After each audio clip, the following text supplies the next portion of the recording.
ಯಾವಾಗಲೂ ಕೂಡ ಗೌರ್ಮೆಂಟು, ಅದರಲ್ಲೂ ಕಲ್ಯಾಣ ಕರ್ನಾಟಕದಲ್ಲಂತೂ ನಮ್ಮನ್ನು ಭಾಳ ಹೀನಾಯವಾಗಿ ನೋಡ್ತಾ ಇದ್ರು. ನಾವು ಪ್ರೋಗ್ರಾಮ್ಸ್ ಕೊಟ್ಟು ಗೌರ್ಮೆಂಟ್ ಶಾಲೆನ ಟಾರ್ಗೆಟ್ ಮಾಡಿದ್ವಿ. ಈ ಸತಿ ಗೌರ್ಮೆಂಟು, ಏಡೆಡ್ಡು, ಅನ್ಏಡೆಡ್ಡು ಇವು ಮೂರರಲ್ಲೂ ಟಾಪಲ್ಲಿರೋರು ಯಾರು ಅಂತ ಹೇಳಿದರೆ ಸಕ್ಸಸ್ ರೇಟಲ್ಲಿ ನಮ್ಮ ಸರ್ಕಾರಿ ಶಾಲೆ 92% ಮಾಡಿದೆ. ಏಡೆಡ್ ಅವರು 91% ಮಾಡಿದೆ, 91.2. ನಮಗೆ ಅವರಿಗೆ 0.2% ಡಿಫ್ರೆಂಟು. 0.2%ಅಲ್ಲಿ ಅನ್ಏಡೆಡ್ಗಿಂತ ನಾವು ಚೆನ್ನಾಗಿ ನಮ್ಮ ಸರ್ಕಾರಿ ಶಾಲೆಯಲ್ಲಿ ಪ್ರೋಗ್ರೆಸ್ನ ಕೊಟ್ಟಿದ್ದೀವಿ. ಆ ಶೀಟ್ ನಿಮಗೆ ಬಂದಿಲ್ಲ ಅಂದರೆ ಈಗ ಕೊಡಿಸ್ತೀನಿ, ಅದು ಲಾಸ್ಟಲ್ಲಿದೆ ಇದು. ಸೊ ಮತ್ತೇನಾದ್ರು ಹೇಳಬೇಕಾದ್ರೆ ಹೇಳ್ತೀನಿ. ಇದನ್ನು ಸರ್ಕಾರಿ ಶಾಲೆಯಲ್ಲಿ ನಾವು ಕಲ್ಯಾಣ ಕರ್ನಾಟಕ ಭಾಗದಲ್ಲಿ 98% ಸಕ್ಸಸ್ ಕಂಡಿದ್ದೀವಿ. ಅದೇ ಅನ್ಏಡೆಡಲ್ಲಿ 91.8, ನಾವು 0.2% ಜಾಸ್ತಿ ಮಾಡ್ಕೊಂಡಿದ್ದೀವಿ ಅನ್ನೋದು ಹೇಳಲಿಕ್ಕೆ ಇಷ್ಟಪಡ್ತೀನಿ. Total increase in percentage is 19%.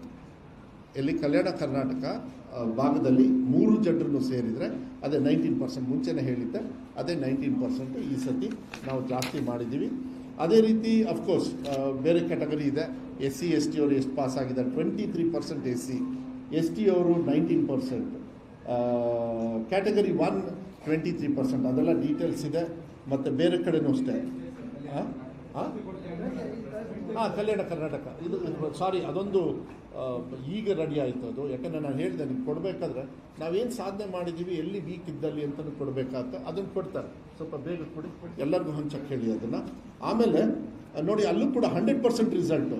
90 ಶಾಲೆ ಹೋದ ವರ್ಷ, ಸರ್ಕಾರಿ ಶಾಲೆಯಲ್ಲಿ ಈ ಸತಿ 426, ಪ್ರೈವೇಟು ಅದೆಲ್ಲ ಸೇರಿ ಬಿಟ್ಬಿಡಿ 221 ಇತ್ತು. ಈ ಸತಿ 844, 100ಗೆ 100 ತೊಗೊಂಡಿದ್ದೀವಿ. 0 ಔಟ್ ಆಫ್ 0 ಎಲ್ಲೂ ಇಲ್ಲ ಸರ್ಕಾರಿ ಶಾಲೆಯಲ್ಲಿ ಇಡೀ ರಾಜ್ಯದಲ್ಲಿ. ಅದೊಂದು ಸ್ಟೆಪ್, ಒಂದು ಸ್ಮಾಲ್. ಲಾಸ್ಟ್ ಟೈಮು ಕೂಡ ಇರಲಿಲ್ಲ, ಈ ಸತಿನೂ ಇಲ್ಲ. ಅಫ್ಕೋರ್ಸ್ ಏಡೆಡ್ ಅವ್ರದ್ದೆಲ್ಲ ಒಂದು 28 ಮತ್ತು 14 ಆಗಿದೆ. ಹೋದ ಸತಿ 28 ಇತ್ತು, 0 ಈಗ 14 ಆಗಿದೆ. ಮತ್ತು ಫಸ್ಟ್ ಲ್ಯಾಂಗ್ವೇಜು ಇದನ್ನೆಲ್ಲ ಡೀಟೇಲ್ಸು ಕೂಡ ನಾವು ಕೊಟ್ಟಿದ್ದೀವಿ. ಮತ್ತೆ ನಾನೀಗ ಅದು ಬಿಟ್ಟರೆ ಏನು ಆಮೇಲೆ ಈಗ ನಾನು ಹೇಳಲಿಕ್ಕೆ ಇಷ್ಟಪಡ್ತೀನಿ, ಈ ಸತಿನೂ ಕೂಡ ನಾನು ನಿನ್ನೆ ಮಾನ್ಯ ಮುಖ್ಯಮಂತ್ರಿಗಳ ಜೊತೆಗೆ ಚರ್ಚೆಯನ್ನು ಮಾಡಿದ್ವಿ. ಸುದೀರ್ಘವಾಗಿ ಚರ್ಚೆಯನ್ನು ಮಾಡಿ ತೀರ್ಮಾನವನ್ನು ತಗೊಂಡ್ವಿ. ಹೇಗೆ PUCಯಲ್ಲಿ ಒಳ್ಳೆ ರಿಸಲ್ಟ್ ಕೊಟ್ಟಿರೋದ್ರಿಂದ. ಯಾಕೆಂದರೆ 3rd ಎಕ್ಸಾಮ್ ಯಾಕೆ ತಂದ್ವಿ ಅಂದರೆ ತಪ್ಪುಗಳು ನಮ್ಮಿದ್ವು, ಇಲಾಖೆಗೆ, ಟೀಚಿಂಗು, ಇವೆಲ್ಲವೂ ಕೂಡ ನಾನು ಅದನ್ನ ಚರ್ಚೆ ಮಾಡಿದ್ದೀನಿ. ಮತ್ತು ನಾನು ಅದನ್ನ ಮತ್ತೆ ಭಾಷಣ ಮಾಡೋಕ್ಕೆ ಹೋಗೋದಿಲ್ಲ. ಈ ಸತಿನೂ ಕೂಡ ನಮ್ಮ ಕರ್ತವ್ಯವನ್ನು ನಿಭಾಯಿಸೋದಕ್ಕೆ ಮಕ್ಕಳು ಕೂಡ ಒಳ್ಳೆ ರಿಸಲ್ಟನ್ನು ಕೂಡ ಕೊಟ್ಟಿರೋದ್ರಿಂದ ಈ ಸತಿ 3rd ಎಕ್ಸಾಮ್ ಇರೋದಿಲ್ಲ. ಸೊ ಈ ಸತಿ 3rd ಎಕ್ಸಾಮ್ ಇರೋದಿಲ್ಲ. ಸೊ 2nd ಎಕ್ಸಾಮು ಮುಂಚೆ ನಾವು ಅಂದ್ಕೊಂಡಿದ್ದು ಇದೇ ಡೇಟಾ, ಮುಂಚೆ ಅಂದ್ಕೊಂಡಿದ್ದು ಕೂಡ ನಾವು 18, ಯಾಕಂದರೆ ಟೈಮ್ ಇದೆ ನಮಗೆ. ಇವತ್ತು 24ನೇ ತಾರೀಕು, 23ನೇ ತಾರೀಕು ಇವತ್ತು. ನಾನು ಆ್ಯಕ್ಚುಲಿ ನೀವೆಲ್ಲರೂ ಕೂಡ ನಾಳೆ ರಿಸಲ್ಟ್ ಹೇಳ್ತಾರೆ ಅಂದ್ಕೊಂಡಿದ್ರಿ ನೀವು. ಈ ಸತಿ ಈ ಕೋರ್ಟ್ ಮ್ಯಾಟ್ರ್ ಬಂದ ಮೇಲೆ ಲೇಟ್ ಆಗಿಬಿಡುತ್ತೆ 2 ದಿವಸ ಅಂತಲೂ ಕೂಡ ನೀವು ಚರ್ಚೆ ಮಾಡಿದ್ರಿ. ಅದೆಲ್ಲದೂ ಕೂಡ ವಿಶ್ಲೇಷಣೆ ಮಾಡಿದ್ರಿ. ಆದರೆ ನನಗೆ ಗೊತ್ತಿತ್ತು, ನಾನು ಹೇಳಿದ್ದೆ ಇಲ್ಲ, ಒಂದು ದಿವಸ ಮುಂಚೆ ನಾನು ಮಾಡೋಕ್ಕೆ ಟ್ರೈ ಮಾಡಬೇಕಂತ. ಆಮೇಲೆ ನಾಳೆ ಅಂತಲೇ ಫಿಕ್ಸ್ ಮಾಡಿದ್ವಿ ನಾವು. ನಿನ್ನೆ ಮಾನ್ಯ ಮುಖ್ಯಮಂತ್ರಿಗಳ ಹತ್ರ ಹೋದಾಗ ಎಲ್ಲ ರಿಸಲ್ಟ್ನ ಎಲ್ಲ ತೊಗೊಂಡ್ರು. ಯಾಕೆಂದರೆ ಇದು ಕೋರ್ಟ್ ಮ್ಯಾಟ್ರ್ ಬಂದಾಗಲೂ ಕೂಡ ಅದ್ರದ್ದು ಅಷ್ಟೇ, ಯಾಕೆ ಏನು ಎಷ್ಟು ಮಕ್ಕಳು ಫೇಲ್ ಆದರು ಅದನ್ನು ತೊಗೊಂಡ್ರು. So he was happy. ಅಂಥದ್ದೇನು ಎಫೆಕ್ಟ್ ಆಗಿಲ್ಲ, ಎಲ್ಲದೂ ಚರ್ಚೆ ಮಾಡಿ ಮುಂದೆ ಏನು ಮಾಡಬೇಕು ರೂಲ್ಸ್ ಅದ್ರ ಬಗ್ಗೆನೂ ಕೂಡ ನಾನು ಇನ್ನೊಂದು ದಿವಸ ಹೇಳ್ತೀನಿ, ಅದು ಮಾತಾಡ್ತೀನಿ ಆಮೇಲೆ ನಿಮಗೆ. ಆದರೆ ಭಾಳ ಸಂತೋಷ ಏನು ಅಂತ ಹೇಳಿದರೆ, ಅವರು ಇಲ್ಲ ಸರ್ ನಾವು 24ನೇ ತಾರೀಕು ಅಂದಿದ್ವಿ ಅನೌನ್ಸ್ ಮಾಡೋಕ್ಕೆ, ಸೊ 24ನೇ ತಾರೀಕು ಮಾಡ್ತೀವಿ ಅಂದರೆ ರೆಡಿ ಆಗಿದ್ದೀರಂತ ಅವತ್ತವರೆಗೂ ಯಾಕೆ ಕಾಯ್ತೀವಿ, ನಾಳೆ ಬೆಳಗ್ಗೆ ಮಾಡಬೇಕು ಅಂತ ಹೇಳಿ ನಿನ್ನೆ ರಾತ್ರಿ 8 ಗಂಟೆಗೆ ನಮಗೆ ಡೈರೆಕ್ಷನ್ ಕೊಟ್ಟು ಸ್ಟ್ರಿಕ್ಟಾಗಿ ಹೇಳ್ಬಿಟ್ರು, ನೋ ಡೋಂಟ್ ವೆಯ್ಟ್, ನಾಳೆ ಬೆಳಗ್ಗೆ ಮಾಡಬೇಕು. ನಾವು 10 ಗಂಟೆಗೆ ಮಾಡೋಕ್ಕೆ ಟ್ರೈ ಮಾಡಿದ್ವಿ, ಬಟ್ ಕೆಲವೆಲ್ಲ ಈ ಡಿಜಿಲಾಕರು, ಯಾಕೆಂದರೆ ಮಕ್ಕಳಿಗೆಲ್ಲ ಕರೆಕ್ಟಾಗಿ ಮಾಹಿತಿ ಹೋಗಬೇಕಲ್ಲ, ಅದಕ್ಕೋಸ್ಕರ ನಾವು ಲೇಟ್ ಮಾಡಿದ್ವಿ. ಅದರ ಮಾನ್ಯ ಮುಖ್ಯಮಂತ್ರಿಗಳು ಇವತ್ತೇ ಮಾಡಿ ಅಂದಿದ್ದಕ್ಕೆ ಇವತ್ತು ಮಾಡಿದ್ದೀವಿ. ಈಗ 2nd ಎಕ್ಸಾಮ್ ಡೇಟು ಕೂಡ ನಾನು ಹೇಳಲಿಕ್ಕೆ ಇಷ್ಟಪಡ್ತೀನಿ. ಮಾಧ್ಯಮದವ್ರು ದಯವಿಟ್ಟು ಇದನ್ನು ಹಾಕಿ, ಮಕ್ಕಳು ಇದು ಉಪಯೋಗ ಮಾಡಿಕೊಳ್ಳಿ ಫಾರ್ ಇಂಪ್ರೂವ್ಮೆಂಟ್ ಆಫ್ ಎಕ್ಸಾಮ್ನ ಇಂಪ್ರೂವ್ಮೆಂಟ್ ಮಾಡೋದಕ್ಕೆ. ಯಾರಾದರೂ ಪಾಸ್ ಆಗಿಲ್ಲ ಅಂತ ಹೇಳಿದರೆ ಏನೇ ಕಾರಣದಲ್ಲಿ ದಯವಿಟ್ಟು ಅವರನ್ನು ಈಗ ನಮ್ಮ ಇಲಾಖೆಯವರು ಕೂಡ ನಾವಾಗಲೇ ಡೈರೆಕ್ಷನ್ ಕೊಟ್ಟಿದ್ದೀವಿ, ನಾಳೆ ಬೆಳಗ್ಗೆಯಿಂದನೇ ಅವರು ಕಾರ್ಯರೂಪಕ್ಕೆ ಬರ್ತಾರೆ. ಅವ್ರವ್ರ ಕೆಲಸನ ಮತ್ತೆ ಕಂಟಿನ್ಯೂ ಮಾಡಬೇಕು. ಈ 1 ವರ್ಷದ ಕೆಲಸವನ್ನು ಇದರೊಳಗೆ ನಾವು ಮಾಡಬೇಕು ಅಂತೇಳಿ ಡೈರೆಕ್ಷನ್ಸ್ ಕೊಟ್ಟಿದ್ದೀವಿ. 18ನೇ ತಾರೀಕು ಮುಂದಿನ ತಿಂಗಳು ಅಂದರೆ ಮೇ 18ನೇ ತಾರೀಕಿಂದ ಮೇ 25ನೇ ತಾರೀಕುವರೆಗೂ 2ನೇ ಎಕ್ಸಾಮು ನಡೀತದೆ, 3ನೇ ಎಕ್ಸಾಮ್ ಇರೋದಿಲ್ಲ. ಮೇ 18ರಿಂದ ಮೇ 25ನೇ ತಾರೀಕುವರೆಗೂ ಆ ಸ್ಕೆಡ್ಯೂಲ್ನ ನಾವು ಹಾಕ್ತೀವಿ, ಯಾವತ್ತು ಯಾವ ಸಬ್ಜೆಕ್ಟು ಏನು ಅಂತ. ಯಾಕಂದರೆ ಇಲಾಖೆಯವರು ಅದೆಲ್ಲ ರೆಡಿ ಆಗಬೇಕಾಗ್ತದೆ. ಕ್ವಶನ್ ಪೇಪರು ಅದೆಲ್ಲ ಅವರು ನಾನು ಯಾಕಂದರೆ ಆ ಕಡೆಗೆ ನಾನು ಮುಖನೇ ಹಾಕಲ್ಲ, ಆ ಡಿಪಾರ್ಟ್ಮೆಂಟ್ ಇದೆ, ಅವ್ರು ನೋಡ್ಕೊಳ್ತಾರೆ. ಹೆಚ್ಚು ಕಮ್ಮಿ ಆದರೆ ಅವರೇ ಹೊಣೆ ಹಾಕ್ತಾರೆ, ಅದಕ್ಕೆ ನಾವು ಆ ಕಡೆ ಹೋಗೋದಿಲ್ಲ. ಸೊ 18ರಿಂದ 25ನೇ ತಾರೀಕು ಮೇಗೆ 2ನೇ ಎಕ್ಸಾಮ್ ನಡೀತದೆ, 3ನೇ ಎಕ್ಸಾಮ್ ಇರೋದಿಲ್ಲ ಅನ್ನೋದನ್ನ ಈ ಸಂದರ್ಭದಲ್ಲಿ ಹೇಳಲಿಕ್ಕೆ ಇಷ್ಟಪಡ್ತೀನಿ. ಮತ್ತು ಎಲ್ಲರೂ ಕೂಡ ಟೀಚರ್ಸು ಅವ್ರವ್ರ ಶಾಲೆಯಲ್ಲಿ ಯಾರ್ಯಾರು ಪಾಸ್ ಆಗಿಲ್ಲ ಅವ್ರಿಗೆ ಹೇಳ್ಕೊಡೋದ್ರ ಜೊತೆಗೆ ಯಾರ್ಯಾರು ಜಾಸ್ತಿ ಪರ್ಸೆಂಟೇಜ್ ತೊಗೋಬೇಕು ಅಂತ ಆಸೆ ಇರ್ತದೆ ಅವರು ಕೂಡ ಇದನ್ನು ಅವಕಾಶ ತಗೊಳ್ಳಿ, ಏನೂ ತೊಂದರೆ ಇಲ್ಲ. ಈ ಸತಿ ಒಂದೇ ಒಂದು ಬದಲಾವಣೆ ಏನು ಅಂತ ಹೇಳಿದರೆ, ಯಾರು ಫೇಲ್ ಆಗಿದ್ದಾರೆ ಅವರಿಗೆ ಈ ಸತಿನೂ ಕೂಡ ಯಾವುದೇ ಫೀಸ್ ಇರೋದಿಲ್ಲ. ಯಾರು ಫೇಲ್ ಆಗಿದ್ದಾರೆ ಅವರು ಎಷ್ಟು 130 ರೂಪಾಯಿ ಎಷ್ಟು ಅದು ಕಟ್ಟೋದು,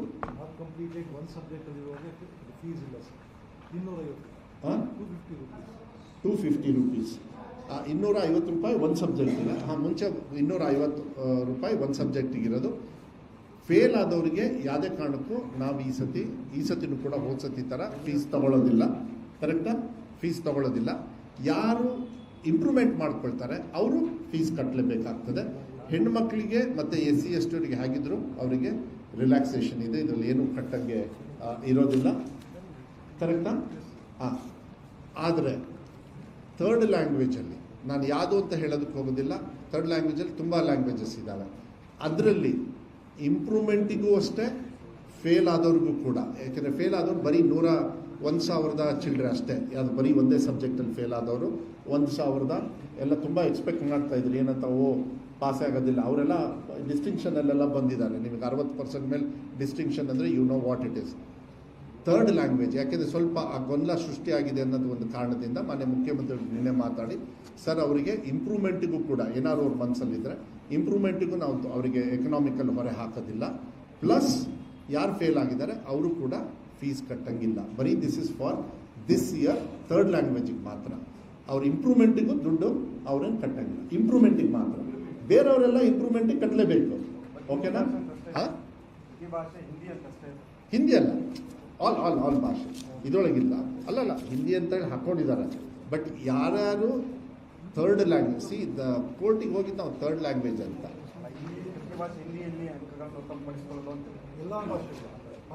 ಅಲ್ಲ ಅವರಿಗೆ ಟೈಪ್ ನೀವು ಹಿಂದಿ ಅಂತ ಅದು ಎಲ್ಲ ಹಿಂಗೆ ಕೇಳಿ ನಾವು ಹಾಗೆ ಆಗ್ಬಿಟ್ಟಿದ್ದೀವೋ ಏನೋ ಗೊತ್ತಿಲ್ಲ. ಸರಿ, ಥರ್ಡ್ ಲ್ಯಾಂಗ್ವೇಜಿಗೆ ಇಂಪ್ರೂವ್ಮೆಂಟಿಗೂ ಫೀಸ್ ಇರೋದಿಲ್ಲ. ಫೇಲ್ ಆದವರು ಯಾರು ಪಾಸ್ ಮಾಡ್ಕೋಬಾರ್ದು ಅವರಿಗೆ ಫೀಸು ಎಕನಾಮಿಕಲ್ ಅವರಿಗೆ ಹೊರೆ ಆಗಬಾರ್ದು ಅಂತೇಳಿ ನಾವು ತೀರ್ಮಾನವನ್ನು ಮಾಡಿದ್ದೀವಿ. ಇಷ್ಟು ನಾನು ಹೇಳಲಿಕ್ಕೆ ಇಷ್ಟಪಡ್ತೇನೆ. ಅದ್ರ ಜೊತೆಗೆ ನಾನು ನಿಮ್ಮ ಪ್ರಶ್ನೆ ತಗೊಳ್ಳೋಕ್ಕಿಂತ ಮುಂಚೆ ನಾನು ಕೆಲವುದು ಫಾಸ್ಟಾಗಿ ಹೇಳಿಬಿಡ್ತೀನಿ. ಇದು ಕೂಡ ನಿಮ್ಮಲ್ಲಿದೆ. ಇದೇ ಇಂಪಾರ್ಟೆಂಟ್ ಗೇಮ್ ಚೇಂಜರ್ ಏನು ಅಂತ ಹೇಳಿ ನೋಡಿ. ಬರೀ 1,000 ಥರ್ಡ್ ಲ್ಯಾಂಗ್ವೇಜಲ್ಲಿ ವಿತ್ ಅದರ್ ಲ್ಯಾಂಗ್ವೇಜ್ ಫೇಲ್ ಆಗಿರೋದು 17,000 ಮಕ್ಕಳು. ಬರೀ ಯಾರು ಥರ್ಡ್ ಲ್ಯಾಂಗ್ವೇಜ್ ಒಂದರಲ್ಲೇ ಫೇಲ್ ಆಗಿರೋರು 1,500 ಮಕ್ಕಳು ಅಷ್ಟೇ. ಥರ್ಡ್ ಲ್ಯಾಂಗ್ವೇಜಲ್ಲಿ ಇನ್ಕ್ಲೂಡಿಂಗ್ ಅದರ್ ಅಲ್ಲ ಎಲ್ಲ ಸೇರಿ 17,000.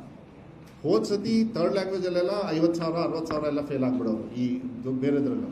ಈ ಸತಿ ಅದು ಬಟ್ ಬರೀ ಥರ್ಡ್ ಲ್ಯಾಂಗ್ವೇಜಲ್ಲಿ, ಬರೀ ಥರ್ಡ್ ಲ್ಯಾಂಗ್ವೇಜ್ ನೀವು ನಾನು ಅದನ್ನು ಹೇಳೋಕ್ಕಾಗಲ್ಲ, ಯಾಕೆಂದರೆ ನಾನು ಅದು ಡಿಫ್ರೆನ್ಷಿಯೇಟ್ ಮಾಡೋಕ್ಕಲ್ಲ. ಬರೀ ಥರ್ಡ್ ಲ್ಯಾಂಗ್ವೇಜಲ್ಲಿ ಫೇಲ್ ಆದವರು 1,500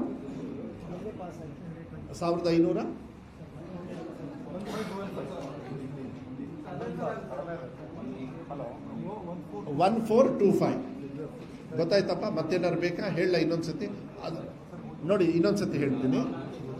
ಹೇಳ 17,000 ಮಕ್ಕಳು ಇನ್ಕ್ಲೂಡಿಂಗ್ ಅದರ್ ಲ್ಯಾಂಗ್ವೇಜಲ್ಲಿ ಇನ್ಕ್ಲೂಡಿಂಗ್ ಥರ್ಡ್ ಲ್ಯಾಂಗ್ವೇಜ್ ಫೇಲ್ ಆಗಿದ್ದಾರೆ. ಓಕೆನಾ? ಅದು ಬಿಟ್ಟು 1,400 ಚಿಲ್ಡ್ರೆ ಮಕ್ಕಳು ಅಂದರೆ 1,500 ಮಕ್ಕಳು ಬರೀ ಥರ್ಡ್ ಲ್ಯಾಂಗ್ವೇಜಲ್ಲಿ ಫೇಲ್ ಆಗಿದ್ದಾರೆ. ಸಬ್ಜೆಕ್ಟ್ ಅದೆಲ್ಲ ಕೊಟ್ಟಿದ್ದೀವಿ ನೋಡಿ, ಅದರೊಳಗಿದೆ. ಓಕೆ, ನೆಕ್ಸ್ಟ್ ಈಗ ನೆಕ್ಸ್ಟ್ ಅಲ್ಲ, ಪ್ರಶ್ನೆ ತಗೊಳ್ಳೋಕ್ಕಿಂತ ಮುಂಚೆ ದಯವಿಟ್ಟು ಕೇಳ್ರಪ್ಪ ಪ್ಲೀಸ್. ಇದು ನೋಡಿ, ಮಾನ್ಯ ಮುಖ್ಯಮಂತ್ರಿಗಳು ಡೈರೆಕ್ಷನ್ನು, ಯಾಕೆಂದರೆ ಅವರೇ ಚೀಫ್ ಮಿನಿಸ್ಟ್ರೇ ರೆಸ್ಪಾನ್ಸಿಬಿಲಿಟಿ ತಗೊಂಡು, ನಿಮಗೆಲ್ಲ ಗೊತ್ತಿದೆ ನನ್ನ ಶೀಟಲ್ಲಿ ಇದು ಅಂಡರ್ಲೈನ್ ಮಾಡಿದ್ದೆ ನಾನು. ಓಕೆ. ಶಾಲಾ ಪ್ರಾರಂಭೋತ್ಸವ 2025 ನಾವು ಶಾಲೆಗೆ ಬನ್ನಿ ಅಂತೇಳಿ ಮಕ್ಕಳಿಗೆ ಸ್ವಾಗತ ಮಾಡೋದಕ್ಕೆ ಒಂದು ದಿವಸ ಮೇ 29ನೇ ತಾರೀಕು ಮಾನ್ಯ ಮುಖ್ಯಮಂತ್ರಿಗಳೇ ಸ್ವಾಗತ ಮಾಡಿದರು. ಅದೇ ರೀತಿ ಇಡೀ ರಾಜ್ಯದಲ್ಲಿ ಶಾಸಕರು ಇರ್ಬೋದು, ಜನಪ್ರತಿನಿಧಿಗಳಿರ್ಬೋದು, ನಮ್ಮ ಇಲಾಖೆಯವರು ಒಂದೊಂದು ಶಾಲೆನ ನೀವು ತಗೊಂಡು ಹೋಗಿ ಮಕ್ಕಳಿಗೆ ನೀವು ಕಾಯಬೇಕು ಅಂದ್ವಿ. ಇಷ್ಟು ದಿವಸ ಏನು ಪ್ರಾಬ್ಲಮ್ ಆಗ್ತಾ ಇತ್ತು, ಯಾರು ಮಕ್ಕಳಿಗೆ ಕಾಯ್ತಾ ಇರಲಿಲ್ಲ, ಮಕ್ಕಳು ಎಲ್ಲರನ್ನೂ ಕಾಯ್ತಾ ಇದ್ರು. ಶಾಲೆಗೆ ಹೋಗೋರು ಅಲ್ಲಿ ಟೀಚರ್ಸ್ ಇರ್ತಿರ್ಲಿಲ್ಲ, SDMC ಅವ್ರು ಇರ್ತಿರ್ಲಿಲ್ಲ, ಇಲ್ಲ ನಮ್ಮ ಇಲಾಖೆಯವರು ಇರ್ತಿರ್ಲಿಲ್ಲ. ಆದರೆ ಲಾಸ್ಟ್ ಟೈಮ್ ನಾನು HK ಪಾಟೀಲ್ ಅವರು, ನಾನು ಅವ್ರಿಗೆ ಧನ್ಯವಾದಗಳು ಹೇಳಬೇಕು. ಮಗುನ ಅವ್ರ ಸರ್ಕಾರಿ ಗೌರ್ಮೆಂಟ್ ಕಾರಲ್ಲಿ ಮನೆಗೆ ಹೋಗಿ ಆ ಮಗುನ ಕರ್ಕೊಂಡು ಶಾಲೆಗೆ ಬಿಟ್ಟು, ಅಂದರೆ ಉದಾಹರಣೆನ ಪ್ರಮೋಟ್ ಮಾಡಬೇಕು ಅಂತೇಳಿ ನಾವು ರಿಕ್ವೆಸ್ಟ್ ಮಾಡಿದ್ವಿ. ಮಾನ್ಯ ಮುಖ್ಯಮಂತ್ರಿಗಳು ಕೂಡ ರಾಮಲಿಂಗ ರೆಡ್ಡಿ ಅವರ ಕ್ಷೇತ್ರದೊಳಗೆ ಒಂದು ಕರ್ನಾಟಕ ಪಬ್ಲಿಕ್ ಶಾಲೆಗೆ, ಯಾಕೆಂದರೆ ದೊಡ್ಡ ಶಾಲೆ ಬೇಕು ಅಂತೇಳಿ ಅದು ದೊಡ್ಡ ಪ್ರೋಗ್ರಾಮ್ ಮಾಡಿದ್ವಿ, ವೆಲ್ಕಮಿಂಗ್ ಚಿಲ್ಡ್ರನ್ಸು. ಅದನ್ನು ಮಾನ್ಯ ಮುಖ್ಯಮಂತ್ರಿಗಳು ಅಂದರೆ ಇಂಥ ಇನಿಷಿಯೇಟಿವಿಂದ ತಗೊಂಡಿರೋದು. ಆಮೇಲೆ ಮೆಗಾ PTM ಮಾಡಿದ್ವಿ, ತಮಗೆಲ್ಲ ಗೊತ್ತಿದೆ. ಇದರಿಂದ ಎಷ್ಟು ಬದಲಾವಣೆ ಆಗಿದೆ ಅಂದರೆ ಈಗಾಗಲೇ 3-4 ಮೆಗಾ PTM ನಾವು ಮಾಡಿದ್ದೀವಿ. ಇಂಟರ್ನಲ್ ಪೇರೆಂಟ್ಸ್ನ ಟೀಚರ್ಸ್ ಮೀಟಿಂಗು ರೆಗ್ಯುಲರ್ ಆಗಿ ಮಾಡಿಬಿಟ್ಟಿದ್ದೀವಿ. 2 ಮಂತಿಗೆ ಗೌರ್ಮೆಂಟ್ ಆರ್ಡರ್ ಮಾಡಿದ್ವಿ. ಕೆಲವರು ತಪ್ಪಿಸ್ಕೊಳ್ತಾರೆ, ಅಲ್ಲಲ್ಲಿ ಇದೆ ಇನ್ನೂ ಅದು, ಯಾಕೆಂದರೆ ಹೊಸ ಕಾರ್ಯಕ್ರಮ ಇರೋದ್ರಿಂದ ಮುಂದಿನ ದಿನಗಳಲ್ಲಿ ಒಂದು ಮಗು ಇದ್ರೂ ಪೇರೆಂಟ್ಸ್ ಟೀಚರ್ಸ್ ಮೀಟಿಂಗ್ ಮಾಡಬೇಕು, ಸಾವಿರಾರು ಮಕ್ಕಳಿದ್ರೂ ಕೂಡ ಕಂಪಲ್ಸರಿ ಮಾಡಬೇಕು. ಇನ್ಮೇಲೆ ನಾನು ಅಧಿಕಾರಿಗಳಿಗೂ ಕೂಡ ಹೇಳಿದ್ದೀನಿ, ಅದ್ರ ರಿಪೋರ್ಟ್ ಬೇಕು ಥ್ರೂ BO, DDPI ಆ್ಯಂಡ್ ನಮ್ಮ ACPC ಇದ್ದಾರೆ, but in connection with DC and CO. ಯಾಕೆಂದರೆ ಈ ಸತಿ DC CO ಅವರು ಕೂಡ ಮಧ್ಯಾಹ್ನ ಊಟ ಮಾಡಿದ್ದಾರೆ, ಕ್ಲಾಸಸ್ ತೊಗೊಂಡಿದ್ದಾರೆ, ಕ್ಲಾಸಲ್ಲಿ ಹೋಗಿ ಕುತ್ಕೊಂಡಿದ್ದಾರೆ, ನಾವು ಫೋಟೋ ಎಲ್ಲ ತರಿಸ್ಕೊಂಡಿದ್ದೀವಿ. ಯಾಕೆ? ಇಲಾಖೆಯವ್ರ ಜೊತೆಗೆ ರಿವ್ಯೂ ಮಾಡಿದ್ದಾರೆ. ಸೊ ಡಿಸ್ಟ್ರಿಕ್ಟ್ ಅಡ್ಮಿನಿಸ್ಟ್ರೇಟಿವ್ ಆಫೀಸರ್ಸ್ ಇದ್ದಾರಲ್ಲ, ಅವರು ಕೂಡ ಫೀಲ್ಡಿಗೆ ಬಂದಿರೋದ್ರಿಂದ ಭಾಳ ನಮಗೆ ಹೆಲ್ಪ್ ಆಗಿದೆ. ಮೆಗಾ PTM ಅಲ್ಲಿ ಏನು ಪೇರೆಂಟ್ಸ್ ಟೀಚರ್ಸ್ ಮೀಟಿಂಗಿಗೆ ಯಾರು ಪೋಷಕರು ಅದಕ್ಕೆ ಬಂದಿದ್ದಾರೆ ಅವರಿಗೂ ಕೂಡ ನಾನು ಧನ್ಯವಾದಗಳನ್ನು ಹೇಳಲಿಕ್ಕೆ ಇಷ್ಟಪಡ್ತೀನಿ. ಅವ್ರು ಬರಲಿಲ್ಲ ಅಂದಿದ್ರೆ ಅವ್ರ ಮಕ್ಕಳ ಜವಾಬ್ದಾರಿ ಅವ್ರಿಗೆ ಗೊತ್ತಾಗ್ತಿರಲಿಲ್ಲ. ನಮ್ಮ ದೇಶದೊಳಗೆ ಮೆಗಾ PTM ಅಂತ ಗೌರ್ಮೆಂಟ್ ಶಾಲೆಯಲ್ಲಿ ಪೇರೆಂಟ್ಸ್ ಟೀಚರ್ಸ್ ಮೀಟಿಂಗ್ ಇತಿಹಾಸನೇ ಇಲ್ಲ ಮಾಡಿರೋದು. ಬರೀ ಪ್ರೈವೇಟಲ್ಲಿ ನಾವು ದುಡ್ಡು ಕೊಟ್ಟು ನಾವೇ ಟೀಚರ್ಸ್ ಮೀಟಿಂಗಿಗೆ ದುಡ್ಡು ಕೊಟ್ಟು ಹೋಗಬೇಕಾಗಿತ್ತು. ಇಲ್ಲಿ ಎಲ್ಲ ವ್ಯವಸ್ಥೆಯನ್ನು ಕೊಟ್ಟು ಈಗ ಪೇರೆಂಟ್ಸ್ ಟೀಚರ್ಸ್ ಮೀಟಿಂಗ್ನ ನಮ್ಮ ಇದರಲ್ಲೂ ಮಾಡ್ತಾ ಇದ್ದೀವಿ. ಅದ್ರ ಜೊತೆಗೆ ಒಂದು ಅಫ್ಕೋರ್ಸ್ ಶಾರ್ಟೇಜ್ ಆಫ್ ಟೀಚರ್ಸ್ ಇದೆ, ನಾವು ಒಪ್ಕೊಳ್ತೀನಿ. ಆದರೆ ಹೋದ್ಸತಿ ಬಜೆಟಲ್ಲಿ ತಮಗೆ ಗೊತ್ತಿದೆ 2024-25ರಲ್ಲಿ ಮಾನ್ಯ ಮುಖ್ಯಮಂತ್ರಿಗಳಿಗೆ ನಾನು ಮನವಿ ಮಾಡಿದ್ದೆ, ಸರ್ ಪರ್ಮನೆಂಟ್ ಟೀಚರ್ಸ್ ಕೊಡೋದಕ್ಕೆ ತೊಂದರೆ ಆಗುತ್ತೆ, ಬಿಕಾಸ್ ಬೇರೆ ಬೇರೆ ಕಾರಣ ಇರುತ್ತೆ, ಹಿಂದೆನೂ ಕೂಡ ರಿಕ್ರೂಟ್ಮೆಂಟ್ ಮಾಡದೇ ಇರೋದ್ರಿಂದ ನಾನು ಒಪ್ಕೊಳ್ತೀನಿ. ಆದರೆ ಒಂದು ಈ ಸತಿ ನಮಗೆ ಅಟ್ಲೀಸ್ಟ್ ಗೆಸ್ಟ್ ಟೀಚರ್ಸ್ ಕೊಡಿ. ಅದೇ ಗೇಮ್ ಚೇಂಜರ್. ನೀವು ನಾನು ಮತ್ತೆ ಹೇಳಬೇಕಾಗತ್ತೆ, ದೇವಸ್ಥಾನಕ್ಕೆ ಹೋಗ್ತೀವಿ, ಪೂಜಾರಿ ಇಲ್ಲ ಅಂದರೆ ನಿಮಗೆ ಪ್ರಸಾದನೇ ಸಿಗಲ್ಲ. ಹಾಗೆ ಟೀಚರ್ಸ್ ಇಲ್ಲ ಅಂದರೆ ನಿಮಗೆ ಶಿಕ್ಷಣನೇ ಸಿಗೋದಿಲ್ಲ. ಅದಕ್ಕೆ ಗೆಸ್ಟ್ ಟೀಚರ್ಸ್ನ ಫಸ್ಟೇ ಕರೆದು, ಯಾವಾಗ ಮಕ್ಕಳು ಶಾಲೆಗೆ ಹೋಗಿದ್ರು ಆಗಲೇ ಗೆಸ್ಟ್ ಟೀಚರ್ಸ್ ಆದರೂ ಕಾಯ್ತಾ ಇದ್ರು ಮಕ್ಕಳಿಗೆ. ಒಂದು ವಿಶ್ವಾಸ ಬಂತು ಮಕ್ಕಳಿಗೆ, ಇಲ್ಲ ಪಾಠ ಹೇಳ್ಕೊಡೋಕ್ಕಿದ್ದಾರೆ ಅಂಥೇಳಿ. ಇದು ಮಾಡಬೇಕು, ಏನು ಪರ್ಮನೆಂಟ್ ತೊಗೊಳ್ಬೇಕು, ಮಾಡೋಣ. ಅದು ಇಟ್ಸ್ ಎ ಡಿಫ್ರೆಂಟ್ ಫೇಸ್.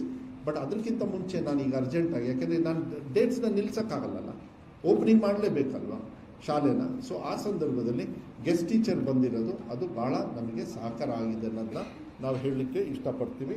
ಅದಕ್ಕೂ ಕೂಡ ನಾನು ಮಾನ್ಯ ಮುಖ್ಯಮಂತ್ರಿಗಳಿಗೆ ಧನ್ಯವಾದಗಳನ್ನು ಹೇಳ್ತೀನಿ, ಯಾಕೆಂದರೆ ಅದಕ್ಕೆಲ್ಲ ಬಜೆಟ್ ಬೇಕಾಗುತ್ತೆ. ಮತ್ತು ಇನ್ನೊಂದು CEO ಅವರು ಮತ್ತು DCಸು ಅವರು ಕೂಡ ನಮ್ಮ ಜೊತೆಗೆ ಪ್ಯಾರಲಲ್ಲಿ ಎಲ್ಲ ನಾವು 29 ಪಾಯಿಂಟ್ಸ್ ಹಾಕಿದ್ವಿ. ಅದನ್ನ ನಿಮಗೆ ಕೊಟ್ಬಿಡ್ತೀನಿ, ಯಾಕೆಂದರೆ ನಾನು ಎಲ್ಲದೂ ಓದಕ್ಕೆ ಹೋಗೋದಿಲ್ಲ. ನಾವು ಇದರೊಳಗೆ ಇರೋದೆಲ್ಲ ಈ ಥರ ನಮಗೆ ಆಗಬೇಕು ಅಂತ. ಕಲ್ಯಾಣ ಕರ್ನಾಟಕದಲ್ಲಿ ಅವರು ಸ್ಯಾಂಪಲ್ ಅಂತೇಳಿ ಟ್ರೈ ಮಾಡಿದರು ಮಿಸ್ಟರ್ ರಾಹುಲ್ ಅವರು. ಅದನ್ನು ಏನು ಮಾಡಿದ್ವಿ, ಬರೀ ಕಲ್ಯಾಣ ಕರ್ನಾಟಕ ಯಾಕೆ, ಇಡೀ ರಾಜ್ಯದಲ್ಲೂ ಕೂಡ, ಯಾಕೆಂದರೆ ಕೆಲವು ಕಡೆ ಚಿತ್ರದುರ್ಗ ಇಲ್ಲರೂ ಕೂಡ ನಮಗೆ ನಂಬರ್ ಆಫ್ ಸ್ಟೂಡೆಂಟ್ಸ್ ಅಲ್ಲೂ ಕೂಡ ಎಫೆಕ್ಟ್ ಆಗಿತ್ತು. ಅದನ್ನು ಏನು ಮಾಡಿದ್ದೀವಿ, ಅದೇ ಕನ್ನಡ, ಓಕೆ, ಕನ್ನಡನೂ ಕೊಡಿಸ್ಬಿಡ್ತೀವಿ, ನಿಮಗೆ ವಾಟ್ಸಪ್ ಹಾಕ್ಬಿಡ್ತೀವಿ ಎಲ್ಲರಿಗೂ. ನೀವು ಅದು ಹಾರ್ಡ್ ಕಾಪಿ ಕೊಡಲಿಲ್ಲ ಅಂದ್ರೂ ಪರವಾಗಿಲ್ಲ, ಅರ್ಜೆಂಟಾಗಿ ಕನ್ನಡ ಕಾಪಿ ಕೊಡೋಕ್ಕೆ ಹೇಳಿ. ಇದನ್ನು ನಾವು 29 ಪಾಯಿಂಟ್ ಕೂಡ ಯಾವುದನ್ನು ಬಿಡಲಿಲ್ಲ. ಸ್ಕೂಲ್ ಮಟ್ಟದಲ್ಲಿ, SDMC ಮಟ್ಟದಲ್ಲಿ ನಾವು ಇದನ್ನು ಆ್ಯಕ್ಟಿವ್ ಆಗಿ ತಗೊಳ್ಳೋದ್ರಿಂದ ಅದು ಕೂಡ ನಾನು 29 ಏನೇನಿದೆ ನಾನು ಮತ್ತೆ ಅದ್ರ ಬಗ್ಗೆ ಚರ್ಚೆ ಮಾಡೋದಕ್ಕೆ ಹೋಗೋದಿಲ್ಲ, ಎಲ್ಲದೂ ಕೂಡ ಇದೆ. ಮತ್ತು ಲೆಸನ್ ಬೇಸ್ಡ್ ಅಸೆಸ್ಮೆಂಟ್, ಅದು ವಿಧಾನಸಭೆಯಲ್ಲೂ ಕೂಡ ಶಾಸಕರು, ಮೇಲ್ಮನೆ ಶಾಸಕರು ಎಲ್ಲರೂ ಕೂಡ ನಮಗೆ ಅಭಿನಂದನೆ ಹೇಳಿದ್ರು, ಈಗೆಲ್ಲ ತುಂಬ ಚೆನ್ನಾಗಿ ಮಾಡ್ತಾ ಇದ್ದೀವಿ ಅಂತ. ಆಮೇಲೆ ಟೈಮ್ಲಿ ಕಂಪ್ಲೀಷನ್ ಆಫ್ ಸಿಲೆಬಸ್. ಮುಂಚೆ ಎಲ್ಲ ಕಂಪ್ಲೀಟೇ ಮಾಡ್ತಾ ಇರಲಿಲ್ಲ, ಮನಸ್ಸಿಗೆ ಬಂದಾಗ ಯಾವಾಗ ಬೇಕಾವಾಗ. ನಾವು ಹೇಳಿದ್ವಿ ಡಿಸೆಂಬರ್ 31ಗೆ ನಿಮ್ಮ ಚಾಪ್ಟರ್ ಫಿನಿಷ್ ಆಗಲೇಬೇಕು, ರಿವಿಷನ್ ಸ್ಟಾರ್ಟ್ ಆಗಬೇಕು ಜನವರಿ 1ನೇ ತಾರೀಕಿಂದ ಅಂತ. ಅದನ್ನು ಕೂಡ ಹೆಂಗೆ PUCಯಲ್ಲಿ ಮಾಡಿದ್ರು ಅದನ್ನೇ ಇಲ್ಲೂ ಕೂಡ ನಾವು ಮಾಡಿದ್ದೀವಿ. SSLC ಇದು ನಮ್ಮ ಫಾರ್ ಈಸಿ ಆಕ್ಸೆಸ್ ಆಫ್ ಇದಲ್ಲ ಇದು ಓಕೆ ನಮ್ಮ ಕರ್ನಾಟಕ ಸ್ಟೇಟ್ ಎಕ್ಸಾಮಿನೇಷನ್ ಬೋರ್ಡಲ್ಲಿ ಅವ್ರಿಗೆ ಏನೇನು ಇನ್ಫಾರ್ಮೇಷನ್ ಬೇಕು ಅದು ವೆಬ್ಸೈಟ್ ಮಾಡಿ ಅವನ್ನೆಲ್ಲ ಕೊಟ್ಟಿದ್ವಿ. ಅದು ವೆಬ್ಸೈಟಲ್ಲೂ ನೀವು ನೋಡ್ಬೋದು. ಆಮೇಲೆ ಸಬ್ಜೆಕ್ಟ್ ವೈಸ್ ಬ್ಲೂ ಪ್ರಿಂಟ್ ಮಾಡಿದ್ವಿ ಮುಂಚೆ. ಇದು ಭಾಳ ಇಂಪಾರ್ಟೆಂಟ್. ಅದು ನಮ್ಮ ACS ಅವರು ಪ್ರಿನ್ಸಿಪಲ್ ಸೆಕ್ರೆಟರಿ ಅವರು ಭಾಳ ಪರ್ಸ್ನಲ್ ಆಗಿ ನೋಡ್ತಾ ಇದ್ರು. ನಾವು ಇದೊಂದು ಬ್ಲೂ ಪ್ರಿಂಟ್ ಹಾಕ್ಕೊಡ್ತೀವಿ, ಇದು ಆಗದೇ ಇರೋದು ಮಾತ್ರ ನಮಗೆ ಹೇಳಬೇಕು, ಆಗಿದ್ದರೆ ನಮಗೆ ಹೇಳೋಂಗಿಲ್ಲ, ಆಗಿಲ್ಲ ಅಂದರೆ ಯಾಕಾಗಿಲ್ಲ ಅಂಥೇಳಿ ಸಬಾರ್ಡಿನೇಟ್ಸ್ ಆಫೀಸರ್ಸ್ಗೆ ಹೇಳೋರು. ಆ ಬ್ಲೂ ಪ್ರಿಂಟ್ ಪ್ರಕಾರನೇ ನಾವು ಹೋದ್ವಿ. ಯಾಕೆಂದರೆ ಈ ಅಚೀವ್ ಮಾಡಬೇಕಂದ್ರೆ ನಾನು ಏನು ಹೇಳ್ತಾ ಇದ್ದೀನಿ, ಪೇರೆಂಟ್ಸ್ ಟೀಚರ್ಸ್ ಮೀಟಿಂಗ್ ಆದರೆ 1% ಜಾಸ್ತಿ ಆಗುತ್ತೆ, ಗೆಸ್ಟ್ ಟೀಚರ್ಸ್ ಕೊಟ್ಟರೆ ಒಂದು 2% ಜಾಸ್ತಿ ಆಗುತ್ತೆ, ಅಟೆಂಡೆನ್ಸ್ ನಾವು ಸ್ಟ್ರಿಕ್ಟಾಗಿ ಮಾಡಿದರೆ 1% ಜಾಸ್ತಿ ಆಗುತ್ತೆ, CM ಅವ್ರು ಇದ್ರ ಬಗ್ಗೆ ಏನೋ ಒಂದು ಮಾತು ಹೇಳಿದರೆ ಅದೊಂದು 1% 2%, ಇದೆಲ್ಲ ಕೂಡಿ ನಾವು ಬಿಂದಿಗೆನ ಫುಲ್ ಮಾಡಿರೋದು. ಇಲ್ಲಾಂದರೆ ನಮಗೆ ಒಬ್ಬರ ಕೈಲೇ ಆಗ್ತಾ ಇರಲಿಲ್ಲ. MLAs ಕೂಡ ಆ ಜವಾಬ್ದಾರಿಯನ್ನು ತೊಗೊಂಡಿದ್ದಾರೆ. ಕಾನ್ಸ್ಟೆಂಟಾಗಿ ನಾನು ಲೆಟ್ರ್ ಬರೆದಿದ್ದೀನಿ, DCs ಅವರಿಗೆ CO ಅವ್ರಿಗೆ ಬರೆದಿದ್ದೀನಿ, MLAಸಿಗೆ ಬರೆದಿದ್ದೀನಿ, ಮಿನಿಸ್ಟರ್ಸಿಗೆ ಬರೆದಿದ್ದೀನಿ. ಇದೆಲ್ಲದೂ ಸೇರಿ ನಾವು ಮಾಡಿರೋದ್ರಿಂದ ಇದು ಚೆನ್ನಾಗಿದೆ. ಆಮೇಲೆ ಕ್ವೆಶ್ಚನ್ ಬ್ಯಾಂಕ್ ಇದು ಭಾಳ ಇಂಪಾರ್ಟೆಂಟ್. ಮಕ್ಕಳಿಗೆ ನಾವು ಯಾವ ರೀತಿ ಮಾಡಿದ್ವಿ ಅಂದರೆ it should be like A game. ಒಳ್ಳೆ ಫುಟ್ಬಾಲ್ ಥರ ಇರಬೇಕು. ನಾವು ಕರೆಕ್ಟಾಗಿ ಒಂದು ಗೋಲ್ ಹೊಡಿಬೇಕಂದ್ರೆ ನೋಡಪ್ಪ ನೀನು ಇದೆಲ್ಲದು ಬುಕ್ ಓದಬೇಕಂದ್ರೆ ನೀವು ರಿವಿಷನ್ ಮಾಡೋದ್ರ ಜೊತೆಗೆ ಈ ಕ್ವೆಶ್ಚನ್ಸ್ ಎಲ್ಲ ಆನ್ಸರ್ ಮಾಡ್ತಾ ಹೋಗೋ. ಅದು ಫುಲ್ಲು ನಿಮ್ಮ ಬುಕ್ಕಲ್ಲಿ ಇರ್ತಕ್ಕಂಥದ್ದೇ ಇರೋದು, ಯಾವುದೋ ಚಾಪ್ಟರ್ ಬಿಟ್ಟಿರಲ್ಲ. ನಾವು 3 ವರ್ಗ ಮಾಡಿದ್ವಿ. ನಾವು ಕ್ಲೀನಾಗಿ P1 P2 P3 ಮಾಡಿದ್ವಿ ಅನ್ಸತಿ. ಹೆಂಗೆ PUCಯಲ್ಲಿ ಮಾಡಿದ್ವಿ ನಾವು ಸ್ಟೇಟ್ ಲೆವೆಲ್ ಎಕ್ಸಾಮಿನೇಷನ್ನ ಪ್ರಿಪ್ರೇಟರಿ ಎಕ್ಸಾಮ್. ಈ ಸತಿನೂ ಕೂಡ ಪ್ರಿಪ್ರೇಟರಿ ಎಕ್ಸಾಮು ಮುಂಚೆ ಡಿಸ್ಟ್ರಿಕ್ಟ್ ಲೆವೆಲಲ್ಲೇ ಮಾಡೋರು. ಅವ್ರಿಗೆ ಮನ್ಸಿಗೆ ಬಂದಂಗೆ ಅಂದರೆ ಅವರ ಒಂದು ವಿವೇಚನಕ್ಕೆ ಬಿಟ್ಟಿದ್ವಿ. ಆದರೆ ಎಕ್ಸಾಮ್ ಫೈನಲ್ ತಗೊಳ್ಬೇಕಾದ್ರೆ ನಾವು ಸ್ಟೇಟ್ ಲೆವೆಲಲ್ಲಿ ಮಾಡಬೇಕಾದ್ರೆ ಸ್ವಲ್ಪ ಅದು ತೊಂದರೆಗಳು ಸಾಕಷ್ಟು ಮಕ್ಕಳಿಗೆ ಆಗೋದು. ಅದಕ್ಕೆ ನಾವೇನು ಮಾಡಿದ್ವಿ, ಸ್ಟೇಟ್ ಲೆವೆಲಿಂದನೇ ಕ್ವಶನ್ ಪೇಪರ್ನ ಕಳಿಸ್ತಾ ಇದ್ವಿ. ಸ್ಟೇಟ್ ಲೆವೆಲ್ 1, 2, 3 ಪ್ರಿಪರೇಟರಿ ಮಾಡಿ ಅದರೊಳಗೆ 1ರಲ್ಲಿ ಯಾರು ಫೇಲ್ ಆಗಿದ್ದರೆ ಅವ್ರನ್ನ ಐಡೆಂಟಿಫೈ ಮಾಡಿ ಮಕ್ಕಳನ್ನ ನೀವು ಜವಾಬ್ದಾರಿ ತಗೋಬೇಕಂತ ಅವ್ರನ್ನ ಪಾಸ್ ಮಾಡೋ ರೀತಿಯಲ್ಲಿ ಪಾಠ ಹೇಳ್ಕೊಡ್ತಕ್ಕಂಥದ್ದು. ಯಾರು 60% ತೊಗೊಂಡಿದ್ದಾರೆ ಅವರಿಗೆ 80% ತೊಗೊಂಡವ್ರು 90%ನ ಈ 3 ಎಕ್ಸಾಮ್ಗಳಲ್ಲಿ ನಾವು ಮಾಡಿದಾಗ ಅವರಿಗೆ ಮಕ್ಕಳಿಗೆ ಸಾಕಾರ ಆಗಿದೆ. ಆಮೇಲೆ ಈ ಥರ ಡೇಟಾಬೇಸ್ ಕೊಡೋದ್ರಿಂದ ಟೀಚರ್ಸ್ಗೂ ಕೂಡ ಭಾಳ ಸಂತೋಷ ಆಯಿತು. ಅವ್ರಿಗೂ ಕೂಡ ಒಳ್ಳೆ ರೀತಿಯಲ್ಲಿ ಅದನ್ನು ಸಹಕಾರ ಮಾಡೋದು. ಆಮೇಲೆ state and district level meeting ಇದನ್ನು ತಮಗೆ ಗೊತ್ತಿದೆ. ಬೆಳಗಾಮಲ್ಲೂ ಕೂಡ ಬೆಳಗಾಮಲ್ಲಿ ಇನಾಗರೇಟ್ ಮಾಡಿದ್ದಿದೆ ತಾನೆ. ಬೆಳಗಾಮಲ್ಲಿ ಅಸೆಂಬ್ಲಿ ಸೆಷನ್ ಆದ ತಕ್ಷಣ ಅವತ್ತೇ ನಾವು ವಾಪಸ್ ಬರಲಿಲ್ಲ. ನಾನು ಅವತ್ತೇ ಅಲ್ಲೇ ಉಳಿದು ಯೂನಿವರ್ಸಿಟಿ ಕ್ಯಾಂಪಸ್ಸಲ್ಲಿ ಆ ಕಡೆ ಡಿವಿಷನ್ನು ಇಲ್ಲೇ ಇದ್ದಾರೆ ನಮ್ಮ ACP ಅವರು ಒಳಗಡೆ ಅಂತ ಹೇಳಿ ಅವರು ಒಂದು ಆರ್ಗನೈಸ್ ಮಾಡಿದರು. ಎಲ್ಲ ಸಂಪನ್ಮೂಲ ವ್ಯಕ್ತಿಗಳನ್ನು ಕರ್ಕೊಂಡು ಅವರಿಗೆ ಟ್ರೈನಿಂಗ್ ಕ್ಯಾಂಪು 2 ದಿವಸನ 1 ದಿವಸನ ಒಂದೇ ದಿವಸ ಬೆಳಗ್ಗೆಯಿಂದ ಸಾಯಂಕಾಲ. ಅದನ್ನ ಇನಾಗ್ರೇಷನ್ ನಾನೇ ಹೋಗಿ ಇನಾಗ್ರೇಷನ್ ಮಾಡಿ ಹೆಂಗಿರಬೇಕು ನಿಮ್ಮ ಪ್ಲ್ಯಾನು, ಮಕ್ಕಳನ್ನ ಲಾಸ್ಟ್ ಮಗನೂ ಕೂಡ ಯಾವ ರೀತಿ ನೀವು ಸಮಸ್ಯೆಗಳನ್ನು ಹೇಳ್ಕೊಂಡು ಅದಕ್ಕೆ ಉತ್ತರ ಅಲ್ಲೇ ಕೊಡಬೇಕು. ಅವತ್ತು ಬೆಳಗ್ಗೆಯಿಂದ ಕ್ಲಾಸಸ್ ಮಾಡಿದ್ವಿ. ಅದೇ ಥರ ಇಡೀ ರಾಜ್ಯದಲ್ಲಿ ಕಲ್ಯಾಣ ಕರ್ನಾಟಕ ಭಾಗದಿಂದ ಹಿಡಿದು ಮೈಸೂರುವರೆಗೂ ಕೂಡ, ಕೋಲಾರಿಂದ ಹಿಡಿದು ಮಂಗಳೂರುವರೆಗೂ ಕೂಡ ಎಲ್ಲ ಜಿಲ್ಲೆಯಲ್ಲೂ ಕೂಡ ಎಲ್ಲೆಲ್ಲಿ ನನಗೆ ಹೋಗೋಕ್ಕಾಗುತ್ತೆ ನಾವು ಹೋಗಿದ್ದು ಕಮ್ಮಿನೇ. ಯಾಕೆಂದರೆ ಅದು ಆನ್ಗೋಯಿಂಗ್ ಇತ್ತು. ನಮ್ಮ ಪ್ರಿನ್ಸಿಪಲ್ ಸೆಕ್ರೆಟರಿಯವರು, ಕಮಿಷನರ್ಸು ಅವರೆಲ್ಲ ಇದನ್ನು ಎಲ್ಲ ಕಡೆಯಲ್ಲೂ ಕೂಡ ಮಾಡಿದರು. ಅದರಿಂದಲೂ ಕೂಡ ನಮಗೆ ಚೆನ್ನಾಗಿ ಬಂದಿದೆ. ಕೆಪಾಸಿಟಿ ಬಿಲ್ಡಿಂಗು, ಟೀಚರ್ಸ್ಗೂ ಕೂಡ ಟ್ರೈನಿಂಗ್ ಕೊಡ್ತಾ ಇದ್ದೀವಿ. ಕೆಲವು ವಿಚಾರ ಇದ್ದಾವೆ, ಅದನ್ನು ಇನ್ನೊಂದು ದಿವಸ ಹೇಳ್ತೀನಿ. ಯಾಕೆಂದರೆ ಇಂಗ್ಲೀಷ್ ಮೀಡಿಯಮ್ನ ಯಾವ ರೀತಿ ಈಗ ಟ್ರೈನಿಂಗ್ ನಡೀತಾ ಇದೆ ಅದ್ರ ಬಗ್ಗೆ ಎಲ್ಲ ನಾನು ಇನ್ನೊಂದು ದಿವಸ ತೊಗೊಳ್ತೀನಿ. ಆನ್ಲೈನ್ ಟ್ರೈನಿಂಗ್ ಕ್ಲಾಸಸ್ಸು ಕೂಡ ತೊಗೊಳ್ತಾ ಇದ್ರು. ಪ್ರಿಪ್ರೇಟರಿ ಎಕ್ಸಾಮ್ದು ನಾನು ಮಾತಾಡಿದ್ದೀನಿ. ಅಕಾಡೆಮಿಕ್ ಮಾನಿಟರ್ ಓಕೆ, ಇಷ್ಟು ನಾನು ಹೇಳಲಿಕ್ಕೆ ಇಷ್ಟಪಡ್ತೀನಿ. ಮತ್ತು focus intervention on Kalyana Karnataka ಅದು ಕೂಡ ಡೀಟೇಲ್ಸ್ ಇದೆ. ನಾನು ಆಗಲೇ ಅದ್ರ ಬಗ್ಗೆ ಮಾತಾಡಿದ್ದೀನಿ. ಕಲ್ಯಾಣ ಕರ್ನಾಟಕನ ಭಾಳ ಚಾಲೆಂಜಿಂಗ್ ಆಗಿ ತೊಗೊಂಡ್ವಿ ನಾವು. ಅಲ್ಲಿ ಸಮಸ್ಯೆನ ನಾವು ಅರ್ಥ ಮಾಡಿಕೊಂಡು ಅದಕ್ಕೆ ಸೊಲ್ಯೂಷನ್ ಆ ಟೈಮಲ್ಲೇ ಕೊಡ್ತಾ ಹೋದರೆ ಇಡೀ ರಾಜ್ಯದಲ್ಲಿ ಎಲ್ಲ ಕಡೆನೂ ಈಸಿ ಆಗುತ್ತೆ ಅನ್ನೋದು ಒಂದು ಭಾವನೆ ಇತ್ತು. ಅದೇ ರೀತಿ ನಾವು ಮಾಡ್ಕೊಂಡು ಬಂದಿರೋದ್ರಿಂದ ಈ ಮಟ್ಟಕ್ಕೆ 94% ಮೇಲೆ ನಾವು ಅಚೀವ್ ಮಾಡೋದಕ್ಕೆ ನಮಗೆ ಅವಕಾಶ ಆಯಿತು. ನಾನು ಒಂದೇ ಹೇಳಲಿಕ್ಕೆ ಇಷ್ಟಪಡ್ತೀನಿ, ಈ ಇಲಾಖೆಯಲ್ಲಿ ಭಾಳ ಚಾಲೆಂಜಿಂಗಾಗಿ ನನಗೆ ಇಲಾಖೆ ನಮ್ಮ ಮುಖ್ಯಮಂತ್ರಿಗಳು ಹೇಳಿದ್ರು, ಮಧು ಭಾಳ ಸಮಸ್ಯೆ ಇರ್ತಕ್ಕಂಥ, ಅರ್ಥ ಮಾಡಿಕೊಂಡು ಮುಂದೆ ಹೋಗಿ, ಅರ್ಥ ಆಗದೆ ನೀವು ಹೆಜ್ಜೆ ಹಾಕಕ್ಕೆ ಹೋದರೆ ಇನ್ನೂ ಹಾಳು ಮಾಡಿಬಿಡ್ತೀರ, ದಯವಿಟ್ಟು ಸ್ಟೆಪ್ ಬೈ ಸ್ಟೆಪ್ ಹೋಗಿ ಅಂತ ಹೇಳಿದರು. ನಾನು ಕೂಡ ನಮ್ಮ ಇಲಾಖೆಯಲ್ಲಿ ಅದನ್ನ ಅವರೆಲ್ಲರ ಸಹಕಾರ ತಗೊಂಡು ಎಲ್ಲದೂ ಮಾಡೋಕ್ಕಾಗಲ್ಲ. ಏಕೆಂದರೆ ಒಂದು ಸಮಸ್ಯೆ ಇದ್ದಾಗ ತಾವು ದಯವಿಟ್ಟು ಅರ್ಥ ಮಾಡ್ಕೊಳ್ಬೇಕಾಗುತ್ತೆ. ಸಮಸ್ಯೆಗಳು ಪೂರಕವಾಗಿ ಬಂದುಬಿಡ್ತಾವೆ ಕೆಲವು ಸತಿ. ನಾನು ಒಂದೇ ಸತಿಗೆ ನಾನು ಸರಿ ಮಾಡೋಕ್ಕೆ ನನಗೆ ಆಸೆ ಇದ್ರೂ ಟಾಯ್ಲೆಟ್ ತೋರಿಸ್ಬಿಡ್ತಾರೆ ಮಾಧ್ಯಮದಲ್ಲಿ. ನಾನು ಸ್ವಲ್ಪ ಹರ್ಟ್ ಆಗುತ್ತೆ, ಬಟ್ ಅದು ನಿಜನೇ, ನಾವು ಒಪ್ಕೋಬೇಕು. ನಾವು ಆದರೂ ಕೂಡ ಎಷ್ಟೊಂದು ಸತಿ ಫಂಡ್ಸ್ ನಾನು ಹೊರಗಡೆಯಿಂದ ತಂದಿದ್ವಿ. ಅಜೀಂ ಪ್ರೇಮ್ಜಿ ಫಂಡ್ಸ್ ಇರ್ಬೋದು, ಮತ್ತು ಡೆಲ್ ಕಂಪ್ನಿಯವ್ರು ಕೊಡುಗೆ ಕೊಟ್ಟಿದ್ದಾರೆ, ಇನ್ಫೋಸಿಸ್ ಅವ್ರು ಕೊಟ್ಟಿದ್ದಾರೆ, ಸಾಕಷ್ಟು ಜನರು ಕೊಡ್ತಾರೆ. ಈಗ ನಮ್ಮದು ಬ್ರ್ಯಾಂಡ್ ತಗೊಳ್ತೀವಿ. ಇವಾಗ ನಾವು ನಮ್ಮ ಸರ್ಕಾರದ ಎಜುಕೇಷನ್ ಡಿಪಾರ್ಟ್ಮೆಂಟ್ನ ತಗೊಳ್ತೀವಿ. ಇವಾಗ ಹೋಗ್ತೀವಿ ಅವ್ರ ಜೊತೆಗೆ. ಸರ್ಕಾರ ಕೊಡೋದ್ರ ಜೊತೆಗೆ ಸಾರ್ವಜನಿಕರು ಕೂಡ ನಮ್ಮದು ಏನೋ ನಮ್ಮ ಶಾಲೆ ನಮ್ಮ ಜವಾಬ್ದಾರಿ. 100 ಕೋಟಿನ ಕೊಟ್ಟಿದ್ದಾರೆ. ನಾವು ಏನಾದ್ರು ಒಂದು ಅಡುಗೆ ಮನೆ ಕಟ್ಸೋದ್ರಲ್ಲಿ ಸ್ವಲ್ಪ ಹಿಂದೆ ಉಳಿದ್ರೆ ಅವ್ರು ಕಟ್ಸ್ಕೊಂಡಿದ್ದಾರೆ. ಒಂದು ಟೇಬಲ್ ಕೊಟ್ಟಿದ್ದಾರೆ, ಒಂದು ಪೆನ್ ಕೊಟ್ಟಿದ್ದಾರೆ, ಅವ್ರಿಗೇನೋ ಒಂದು ಸ್ಪೆಷಲಾಗಿ ಒಂದು ನೋಟ್ಬುಕ್ ಕೊಟ್ಟಿರ್ಬೋದು, ಒಂದು ರೂಮ್ ಕಟ್ಸ್ಕೊಟ್ಟಿರ್ಬೋದು. ಈ ಥರ ದಾನಿಗಳು ಸಾಕಷ್ಟಿದ್ದಾರೆ. ಅವರೆಲ್ಲರೂ ಮುಂದೆ ಬಂದರೆ ಒಟ್ಟಿಗೆ ಸೇರಿ ನಾವು ಅಚೀವ್ ಮಾಡ್ಬೋದೇ ಹೊರತು ಒಬ್ಬರೇ ಮಾಡೋದಕ್ಕೆ ಸ್ವಲ್ಪ ಕಷ್ಟ ಆಗ್ಬೋದು. ಯಾಕೆಂದರೆ ಪಾರಂಪರಿಕವಾಗಿ ಸಮಸ್ಯೆಗಳನ್ನು ನಮ್ಮ ಹೆಗಲ ಮೇಲೆ ತಗೊಂಡು ಬಂದುಬಿಟ್ಟಿದ್ದೀವಿ. ಆದರೆ ಈಗ ಮಕ್ಕಳು ಪ್ರೂವ್ ಮಾಡಿಬಿಟ್ಟಿದ್ದಾರೆ. ಈಗ ಫೆಸಿಲಿಟಿಯಲ್ಲಿ ನಾವು ಇಂಪ್ರೂವ್ ಮಾಡಬೇಕು. ನಿನ್ನೆ ಮಾನ್ಯ ಮುಖ್ಯಮಂತ್ರಿಗಳಿಗೆ ಅದೇ ಹೇಳಿದೆ. ಆಯ್ತಪ್ಪ, ಹೋಗ್ತಾ ಹೋಗ್ತಾ ಈ ಬಜೆಟ್ ನಾವು ಏನು ಕೊಟ್ಟಿದ್ದೀವಿ ಕಮ್ಮಿ ಏನು ಮಾಡಿಲ್ಲ, ಈ ಸತಿನೂ ಜಾಸ್ತಿ ಕೊಟ್ಟಿದ್ದಾರೆ. ನಿನ್ನ KPS ಮಾಡಲ್ನ ಏನು ಮಾಡಬೇಕಂತ ಅದೆಲ್ಲ ಎಂಟ್ರಿ ಮಾಡಿ, ಅದಾದಮೇಲೆ ಈ ಕೊಟ್ಟಿರ್ತಕ್ಕಂಥ ಬಜೆಟ್ನ ಕೂಡ ನೀವು ಖರ್ಚು ಮಾಡಿ ಬೇಗ ಅದಾದಮೇಲೆ ನಾನು ಪ್ರಯಾರಿಟಿ ಮೇಲೆ ನಿಮಗೆ ಸಹಕಾರ ಮಾಡ್ತೀನಿ ಅಂತ ಹೇಳಿದ್ದಾರೆ. ಅದಕ್ಕೆ ನಾನು ಮಾನ್ಯ ಮುಖ್ಯಮಂತ್ರಿಗಳು, ಆಮೇಲೆ ಮುಖ್ಯಮಂತ್ರಿಗಳಂತೂ ನನ್ನನ್ನು ಅಷ್ಟು ಈಸಿಯಾಗಿ ಬಿಟ್ಟಿಲ್ಲ, ಅದೊಂದು ನಾನು ಹೇಳಬೇಕಾಗುತ್ತೆ. ಯಾಕೆಂದರೆ ಇವತ್ತೇನಾದ್ರು ನಾನು ಇಷ್ಟೊಂದು ಶ್ರದ್ಧೆಯಿಂದ ಎಲ್ಲರೂ ಕೂಡ ನಮ್ಮ ಟೀಮಲ್ಲಿ ಇದ್ದೀವಿ ಅಂದರೆ captain of the ship is very important. ಅದು ಸಿದ್ದರಾಮಯ್ಯ ಸಾಹೇಬರು. ಅದ್ರ ಜೊತೆಗೆ ಯಾವ್ಯಾವಾಗ ಬೇಕು, ನಮಗೆ ಏನೇನು ಗೈಡೆನ್ಸ್ ಬೇಕು, ನಾನು ಏನೇ ನನ್ನ ಇಲಾಖೆಯಲ್ಲಿ ಮೇಜರ್ ತೀರ್ಮಾನ ತಗೊಳ್ಬೇಕಾದ್ರೆ ನಾನು ಮುಖ್ಯಮಂತ್ರಿಗಳನ್ನ ಬಿಟ್ಟು ಯಾವತ್ತೂ ಕೂಡ ನಾನು ಮಾಡಿಲ್ಲ. ಯಾಕೆಂದರೆ ಅವರಿಗೆ ಅಪಾರವಾಗಿರ್ತಕ್ಕಂಥ ಎಲ್ಲ ಇಲಾಖೆಗಿಂತ ಎಜುಕೇಷನ್ ಇಲಾಖೆ, ಯಾಕೆಂದರೆ ಅದು ಮಕ್ಕಳ ಭವಿಷ್ಯ.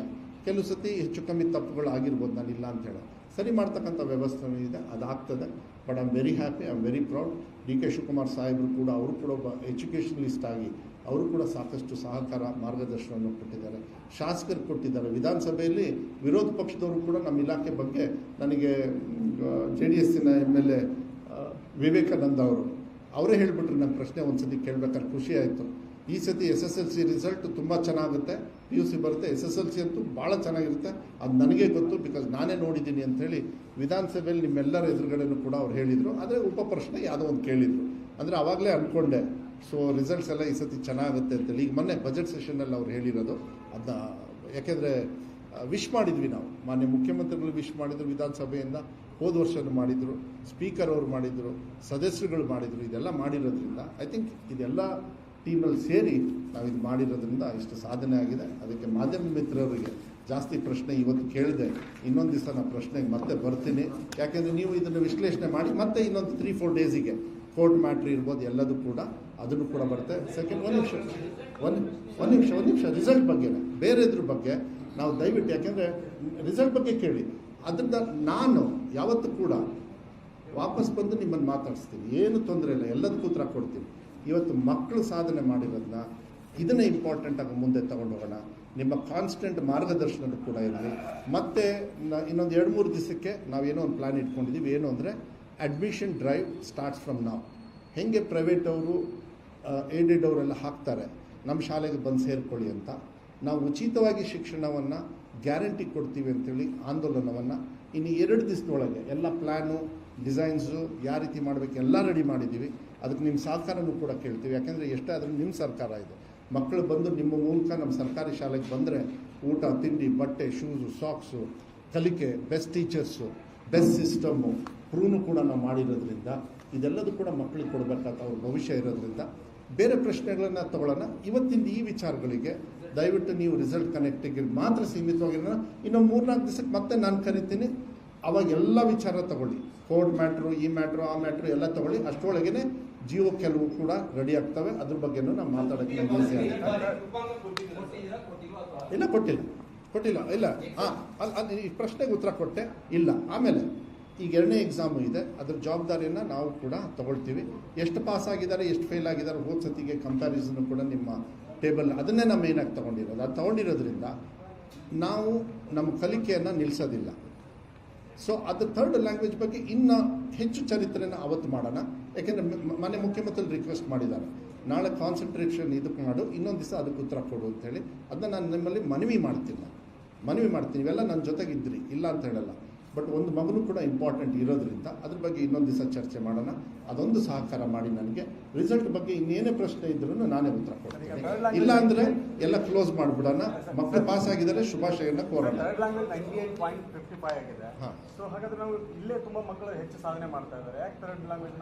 ನಾನು ಥರ್ಡ್ ಲ್ಯಾಂಗ್ವೇಜ್ ಅದಕ್ಕೆ ನಾನು ಹೇಳಿದೆ ಈ ಪ್ರಶ್ನೆ ಇನ್ನೊಂದು ದಿವಸ ಉತ್ತರ ಕೊಡ್ತೀನಿ. ಅಲ್ಲಲ್ಲ ಒಂದು ನಿಮಿಷ ಅಲ್ಲಲ್ಲ ಹಂಗಲ್ಲ.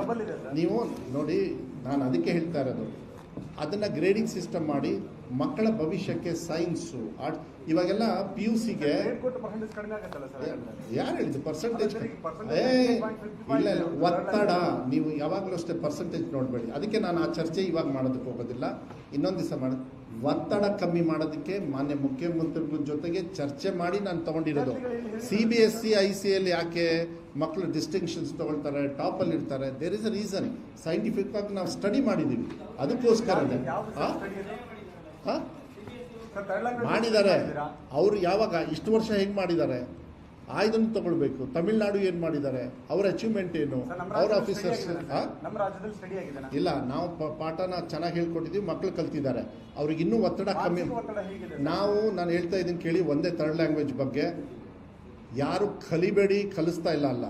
ನಾವು ಗ್ರೇಡಿಂಗ್ ಮಾಡಿ ಮಕ್ಕಳಿಗೆ ಒತ್ತಡ ತರಬೇಕು. 2ನೇ ಎಕ್ಸಾಮ್ 3ನೇ ಎಕ್ಸಾಮ್ ನೀವೇ ಕೇಳಿದ್ರಿ, 3ನೇ ಎಕ್ಸಾಮ್ ಈ ಸತಿ ಮಾಡಲ್ವಾ ಅಂತ. ಯಾಕೆ?